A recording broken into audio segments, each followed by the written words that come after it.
En fait, ce titre, c'était déjà un texte que j'avais écrit il y a une vingtaine d'années.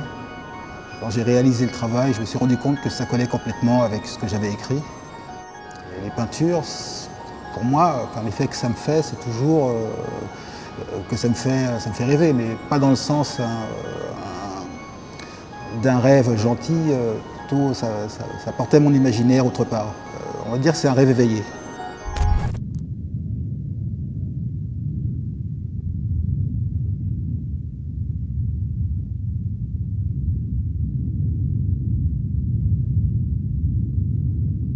Je me suis inspiré de l'actualité présente pour certaines pièces. Elles n'ont pas de titre, hein. En fait, dans ma tête, il y a un titre. Donc il y a toujours une part de poésie, il y a toujours quelque chose qui m'échappe. Et je laisse le regardeur faire l'autre chemin. Si j'avais mis un titre, de toute façon, les gens auraient vu quelque chose de différent. J'ai décidé de laisser chacun libre de l'interprétation.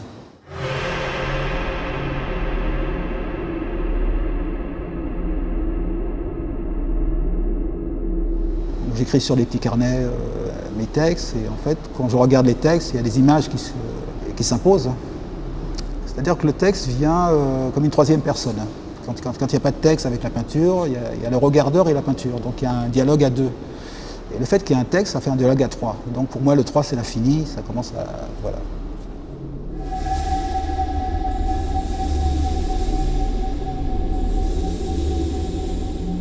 Pour les peintures où on retrouve des poutrelles en béton avec des fers, c'est quelque chose qui est de très local, c'est parti de moi-même en fait, hein. C'est parti de ma maison, les travaux que j'avais pas finis, je voyais tous ces fers à béton. Il y a toujours une petite histoire qui vient par derrière, d'un voisin qui avait commencé sa maison et qui a disparu. Donc ça m'a fait poser un autre regard. Chaque fois que je voyais des maisons pas finies, j'imaginais une histoire un peu différente.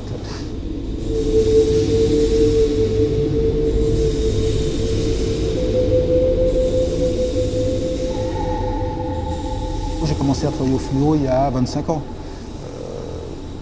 Parce que ça m'intéressait, je trouvais que le rouge n'était pas assez rouge, que les jaunes n'étaient pas assez jaunes. Et je me suis dit, tiens, ça serait intéressant de travailler un peu au fluo. Et donc au départ, c'est un peu chaotique, parce que le fluo, c'est assez délicat en fait, hein, pour pas que ça devienne arbre de Noël un peu.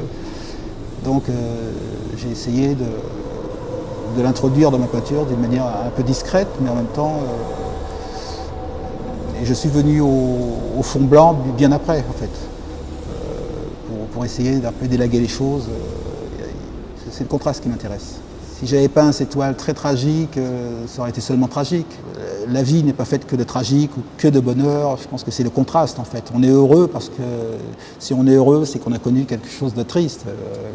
Quelqu'un qui a une vie fade, il ne sait pas ce que c'est qu'être heureux ni malheureux. C'est le contraste qui fait révéler les choses.